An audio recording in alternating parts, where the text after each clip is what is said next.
देखिए, चुनाव भारत का है और भारत का लोकतंत्र बहुत ही मैच्योर्ड है, तंदुरुस्त परंपराएं हैं और भारत के मतदाता भी बाहर की किसी भी हरकतों से प्रभावित होने वाले मतदाता नहीं है। मैं नहीं जानता हूं कि कुछ ही लोग हैं जिनको हमारे साथ दुश्मनी रखने वाले लोग क्यों पसंद करते हैं, कुछ ही लोग हैं जिनके समर्थन में आवाज़ वहाँ से क्यों उठती है। अब ये बहुत बड़ी जांच पड़ताल का या गंभीर विषय है और मुझे नहीं लगता है कि मुझे जिस पद पर मैं बैठा हूँ वहाँ से ऐसे विषयों पर कोई कमेंट करनी चाहिए। लेकिन आपकी चिंता मैं समझ सकता हूँ। देखिए, हमारे देश में जो नैरेटिव गढ़ने वाले लोग हैं उन्होंने देश का इतना नुकसान किया। पहले चीज़ें बाहर से आती थी तो कहते देखिए देश को बेच रहे हैं, सब बाहर से लाते हैं।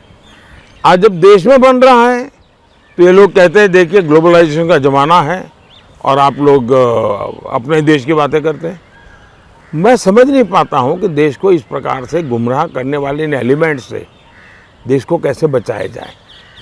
दूसरी बात है, अगर अमेरिका में कोई कहता है बी अमेरिकन बाय अमेरिकन, उसको तो हम सीना तान करके गर्व करते हैं, लेकिन मोदी कहता है वोकल फॉर लोकल, तो लोगों को लगता है देखिए ये ग्लोबलाइजेशन के खिलाफ है।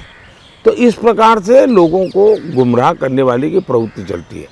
जहाँ तक भारत जैसा देश जिसके पास मैन पावर है, स्किल मैन पावर है, अब मैं ऐसी तो गलती नहीं कर सकता कि मैं गेहूं एक्सपोर्ट करूं और ब्रेड इंपोर्ट करूं। मैं तो चाहूँगा मेरे देश में ही गेहूं का आटा निकले, मेरे देश में गेहूं का ब्रेड बने, मेरे देश को लोगों को रोजगार मिले। तो मेरा आत्मनिर्भर भारत का जो मिशन है उसके पीछे पहला मेरी जो प्रायोरिटी है, मेरे देश के टैलेंट को अवसर मिले, मेरे देश के युवा को रोजगार मिले, मेरे देश का धन बाहर न जाए, मेरे देश में नेचुरल रिसोर्सेज हैं उसका वैल्यू एडिशन हो, मेरे देश के अंदर किसान जो काम करता है उसकी जो प्रोडक्ट है उसका वैल्यू एडिशन हो, वो ग्लोबल मार्केट को कैप्चर करे। और इसलिए मैंने विदेश विभाग को भी कहा है कि भाई आपकी सफलता को मैं 3 आधारों से देखूंगा। एक, भारत से कितना सामान आप जिस देश में हैं वहाँ पर खरीदा जाता है। दूसरा, उस देश में बेस्ट टेक्नोलॉजी कौन सी है जो अभी तक भारत में नहीं है, वो टेक्नोलॉजी भारत में कैसे आ सकती है। और तीसरा, उस देश में से कितने टूरिस्ट भारत भेजते हो आप। ये मेरा क्राइटेरिया रहेगा। तो मैं हर चीज़ में सेंटर में मेरा नेशन, सेंटर में मेरा भारत और नेशन फर्स्ट, इस मिजाज से ही हम काम करते हैं।